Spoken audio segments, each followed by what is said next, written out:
As you can tell from the clickbait title, we've got werewolves in London!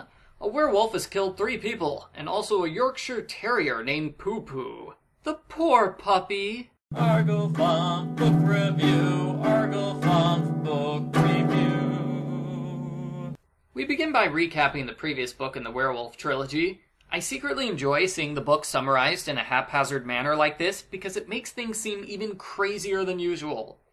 The twins are in London, England, and they both have new boyfriends because they don't think dating other guys counts as cheating if it happens in another country.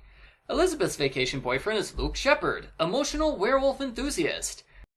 Jessica's vacation boyfriend is Robert Pembroke, rich playboy. His father, Lord Pembroke, owns the newspaper where the twins are working. So, Jessica lied about her age in order to date her boss's son. Sounds like something she would do. They spend the night at Pembroke Manor. The werewolf breaks into Jessica's room and kills the blonde woman in her bed. Luckily it's not Jessica. Jessica swapped rooms with a woman named Joy, for reasons that never get explained, not even when police investigators question her at length. Jessica likes being questioned by the police because it means that people are paying attention to her. She is really self-centered that way. As usual, the police are being incompetent, so our teenage heroes are forced to solve the mystery themselves. Elizabeth notes the butler and cook are on edge. That's because they saw the killer in the shadows that night. The cook recognized the killer, but she refuses to say who it is, because nobody ever reveals the culprit's identity in the middle of a mystery. It just isn't done. The cook is later murdered without much ceremony. Elizabeth searches the crime scene. She finds green threads and animal fur in the doorway. She says that she's just like Nancy Drew. No! Don't you ever say that, Elizabeth! You aren't even half the detective Nancy is! The book has 2 subplots which both focus on the twins' flatmates.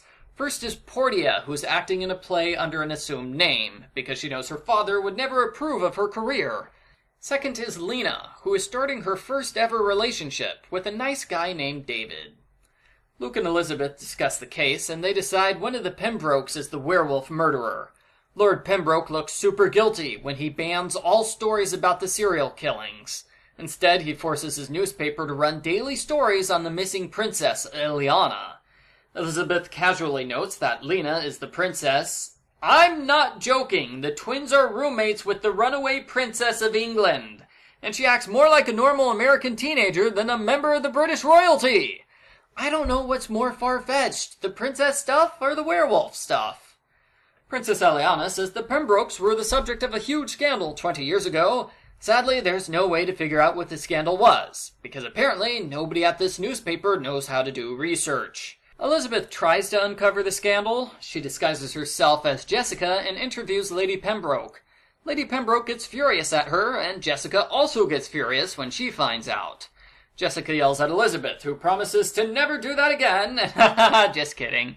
Elizabeth immediately turns around and pretends to be Jessica again, so she can search Pembroke Manor. She finds a nightgown in Robert's closet, which matches the threads found at the crime scene. Totally suspicious! Why would Robert wear his clothes inside his house? He must be the killer. Elizabeth also finds a hidden room in the library. It's Lord Pembroke's secret werewolf room, because of course he has a secret room dedicated to werewolves behind a moving wall. The book on the desk has a lovey-dovey inscription from Annabelle, dated 20 years ago. Elizabeth wonders who Annabelle could be, but sadly, Elizabeth is not smart enough to draw a connection between the 20-year-old love note from a mistress and a 20-year-old scandal. Lord Pembroke notices that somebody's been inside his secret werewolf room, but luckily for Elizabeth, he doesn't bother to investigate. He's too worried that his son is the werewolf. After all, he found Robert's cigarette case at one of the crime scenes. He reluctantly gives this information to the police.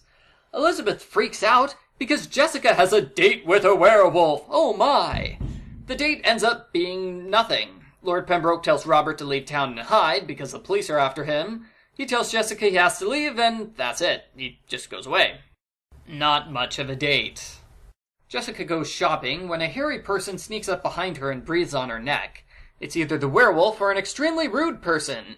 He gets scared and runs away when he hears other people nearby, and of course, Jessica never bothers to look at her attacker, because otherwise there wouldn't be a mystery.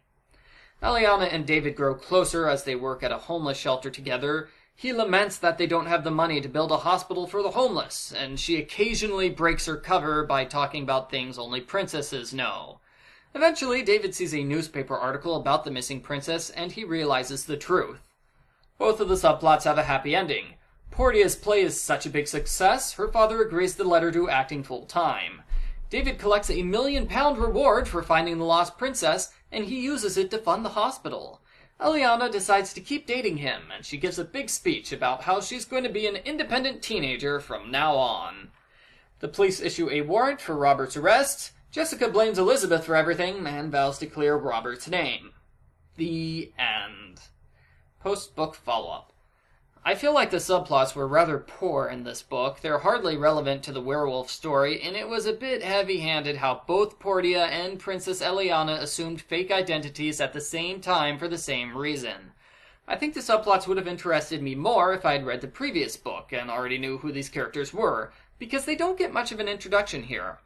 There are other characters from the previous book who get minor subplots, like the editors who secretly love each other, the bumbling police sergeant, and Renee, the French student. Renee convinces Elizabeth that werewolves don't exist, and she passionately declares that he's right. In the next chapter, Luke takes her to see a movie with werewolves in it, and she passionately declares werewolves are real. It was kind of dumb how she changes her mind based on a movie, and how she's so bold about her decision both times. It also felt a tad out of character, and that is true for the entire book. Elizabeth's supposed to be the nice twin, but she's selfish, sneaky, bossy, a liar, and breaks rules, if not the law. Jessica is overly emotional, which is less out of character for her, but her grand romance with Robert ends up not working, because he doubles as the main suspect in the serial killer case. It's hard to balance super romantic with overtly murderous. Overall, the book is subpar, and it's weighed down by irrelevant subplots, as well as the fact that nothing can be fully resolved until the next book. I guess it's vaguely entertaining to see Elizabeth play detective, but I don't care enough about this mystery to buy the other books and figure out how it's going to get resolved. I give Sweet Valley High number 105, A Date with a Werewolf, a 4 out of 10.